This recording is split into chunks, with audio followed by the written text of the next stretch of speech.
नमस्कार, मैं खुशी और आप देख रहे हैं अपना न्यूज। आइए नजर डालते हैं आज की बड़ी खबर पर। वेस्ट सेंट्रल रेलवे जबलपुर का रतलाम रेल मंडल के इंदौर में आरपीएफ इंस्पेक्टर के पद पर तैनात रहे देवेश गोल्हानी इंस्पेक्टर आरपीएफ के द्वारा बीते दिनों एक चोरी के आरोपी को अपने रेल थाने में लाकर क्रूरता की सारी हदें पार कर दी है। देवेश आरपीएफ इंस्पेक्टर और रेलवे सुरक्षा बल में तैनात लगभग 8 से 10 बल सदस्यों के द्वारा चोरी के आरोपी रवि और ओंकार के साथ डंडे बल से मारा पीटा गया। साथ ही साथ इतने में भी आरपीएफ की वर्दी में छुपा गुंडा देवेश इंस्पेक्टर और उसके साथियों के द्वारा प्लायर, जिसे बिजली के तार को जोड़ने के काम में लिया जाता है, उस प्लायर से आरोपियों के नाखून को दबाकर निकाल दिया गया। अब इसे आरपीएफ का वर्दी में छुपा गुंडा नहीं तो और क्या कहेंगे। आखिर देवेश और उनके सभी गुंडे आरपीएफ के लोगों को कौन सा कानून ने मारने पीटने का हक दिया, और ऐसी क्रूरता तो अंग्रेजों के जमाने में भी नहीं देखी गई थी। F9 news DG Manoj Yadav साहब आपसे सवाल पूछता है कि क्या आपके हरियाणा जिस कैडर से आप आते हैं, क्या वहां की पुलिस भी देवेश आरपीएफ का एक गुंडा जैसी हरकत की? क्या आपकी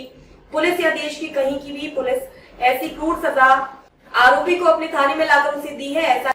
ऐसा कहीं प्रमाण नहीं मिलता। तो फिर डीजी साहब आपके आरपीएफ के इंस्पेक्टर इतने बेलगाम क्यों हैं?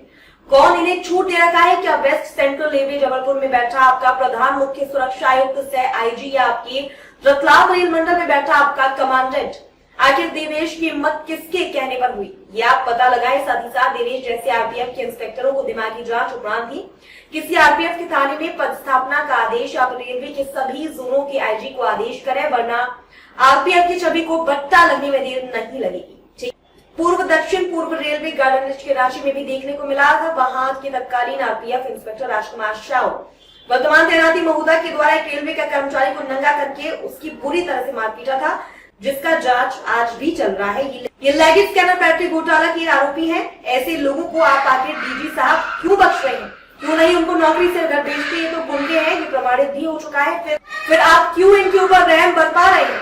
इंदौर के मामले में देवेश इंस्पेक्टर आरपीएफ के द्वारा आरोपियों को अपने आरपीएफ की हाजत में मारपीट के बाद धमकी भी दी गई थी। अगर कोर्ट में मारपीट के बाबत मेरी शिकायत करोगे तो अगली बार हम तुम्हें जान से मार देंगे। इसी संबंध में कोर्ट के आरोपी दोनों क्रमशः रवि और ओंकार ने अपने वकील के माध्यम से शिकायत दर्ज की, जिसमें कोर्ट ने संज्ञान लेते हुए आरोपी दोनों लोगों की चोट को देखा। उसके बाद मेडिकल परीक्षण के लिए भेजा, जहां से चोट की पुष्टि हुई थी। पहले से चोट के बारे में देवेश इंस्पेक्टर आरपीएफ ने चोट को झूठा बताया था। कोर्ट ने माना कि देवेश इंस्पेक्टर आरपीएफ के द्वारा दोनों आरोपियों को अवैध तरीके से अपनी कस्टडी में रखा गया था। दोनों आरोपियों के हाथ, पैर, कमर, नाखून में गंभीर चोट के निशान भी ताजा दिख रहे थे। इस संबंध में कोर्ट ने देवेश गोल्हानी के ऊपर धारा 323, 330, 167 और 167 का के तहत केस दर्ज करने के आदेश दिए हैं। कोर्ट ने माना कि दिनेश इंस्पेक्टर आरपीएफ के द्वारा आरोपियों को अपनी कस्टडी में मारा पीटा गया और देवेश के साथ अन्य आरपीएफ के लोगों को दोषी मानते हुए प्रथम दृष्टि आरोपी माना है। केस की अगली सुनवाई 15 अगस्त को रखी गई है। अब तक के लिए बस इतना ही। फिर होगी आपसे मुलाकात ऐसी एक और बड़ी खबर के साथ। तब तक के लिए नमस्कार और देखते रहिए F9 न्यूज।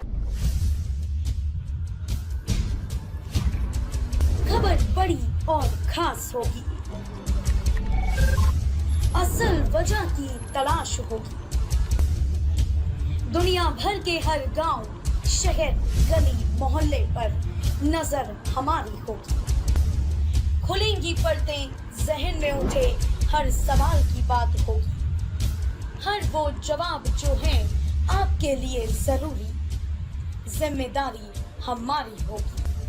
हमारी खबरों में कुछ हटकर होगी बात। देखिए सिक्के के दोनों पहलू F9 न्यूज के साथ।